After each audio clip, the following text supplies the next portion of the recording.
Dillinger Escape Plan, Every Time I Die, and Fit for an Autopsy. 3 bands with completely differing approaches to brutality, all united by one thing.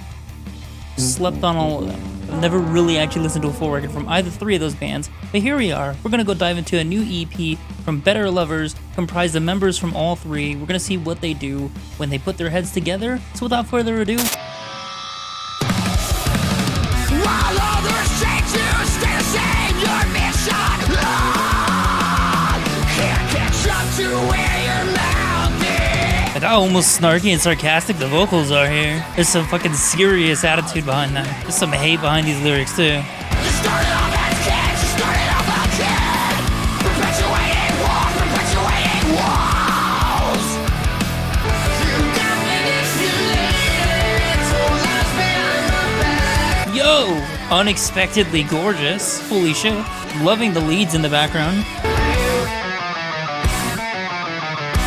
Keep it going. Fuck it. Trapped and isolated by yourself. Trapped and isolated. Trapped and isolated. Fucking timing. Good lord. I'm just trying to break my neck here, guys. Give me a break.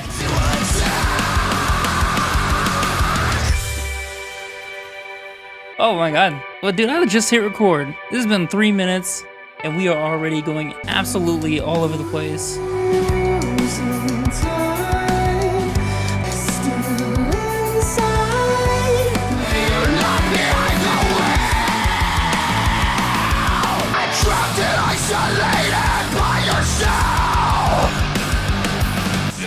That fucking descending scale on the guitar is some of the meanest shit I have heard in a while.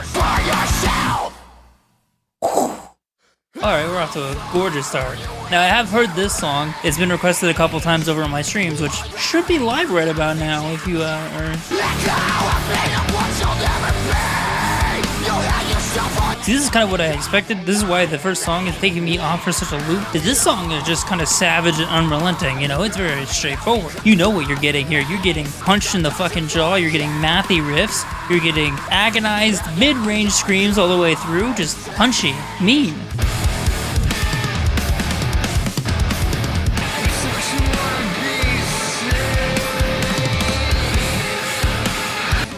Those fucking guitar licks are so infectious. I love it.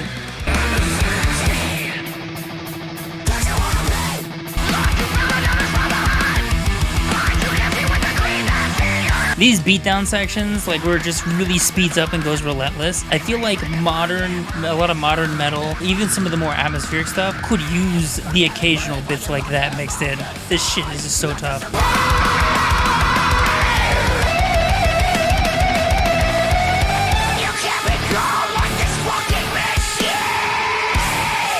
Unknown territory from here on in. Granted, it's only 2 more songs, but whatever.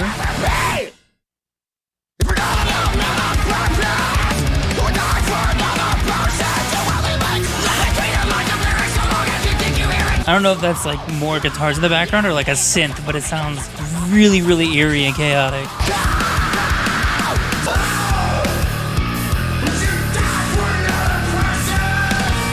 Fucking chunky ass bass. Follow up with that fucking gnarly riff, writing the same melody. Are you leaving out your heart to die? It's a choice to be.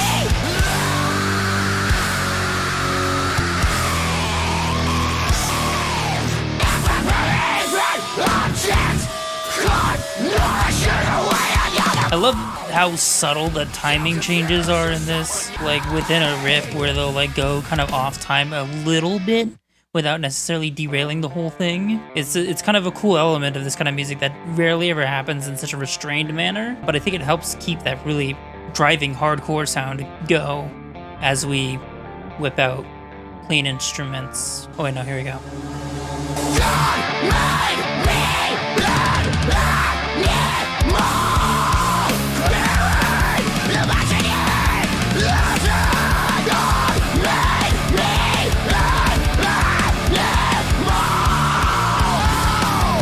People are not surviving in these pits. Jesus Christ. Oh, some cleans again.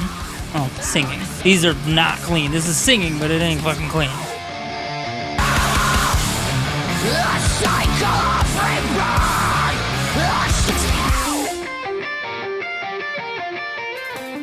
Another really pretty fucking lead lift there. Great bass too.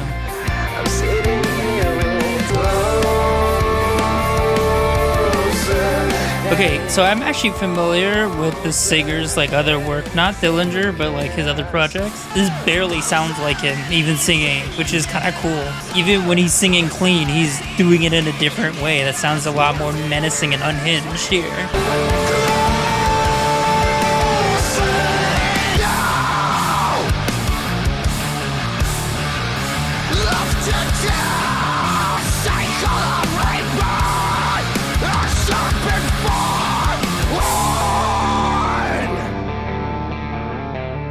Now we got kind of like this southern bluesy thing going on here.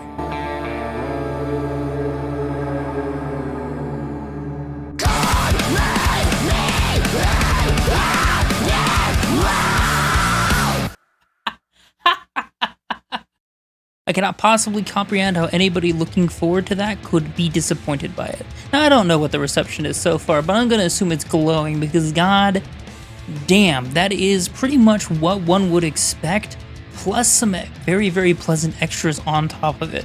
Now, usually when you hear hardcore acts go kind of experimental, you go, oh no, well, I just wanted to be turned upside down in the pit. Oh, good news for you, because you get the best of both worlds here. You get some really cool experimental stuff that really works well in the songs that they're thrown into, and you get some of the meanest shit you've ever heard.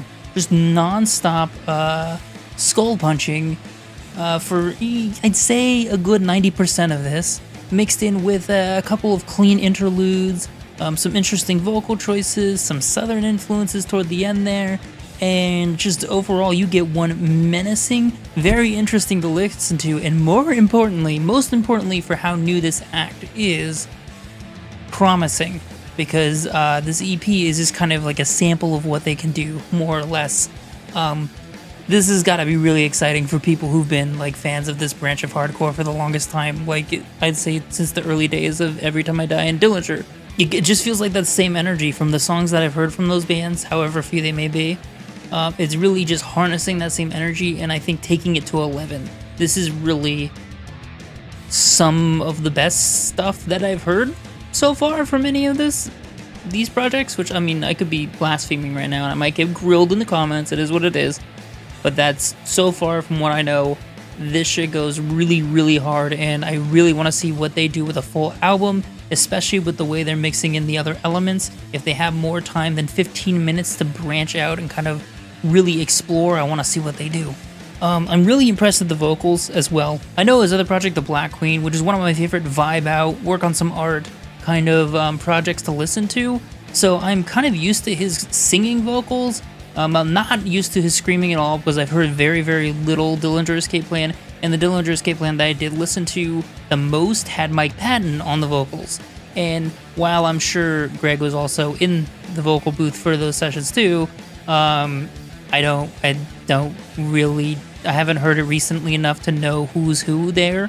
But even then, as far as like the Black Queen goes, none of that singing is present here, even though there is singing on this album. There's plenty of singing on this album, in fact, but what's here is very kind of off-kilter, very snotty, very sarcastic, very aggressive, very fitting with the music being made, which is really fucking important when you're doing cleans in music like this.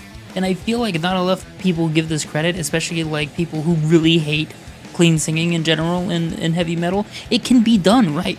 You know, not all singing is whiny, you know, and I think this is a great example of just where you picked the style that really worked with the music, and it made it sound that much better. It was pretty much deranged, which is exactly what this needed. Now, the lyrics weren't all that. I caught a little Nirvana nod here and there, but other than that, like, you know, they were pissed. They were very clearly pissed. They're straightforward. They were, it was more or less an elaborate diss track, and I'm gonna let people fill in the blanks on which, you know, band's drama is being aired out here. But I'm sure people can take a guess. It's merciless, it gets the job done, and it fits well with the absolute shit-stomping music. So overall, dude, fucking hugely impressed. I came into this expecting something really solid to headbang my life out. I got that, but I got more, and that really excites me. The fact that I actually got more out of this than I was expecting. So, without further ado, go check them out.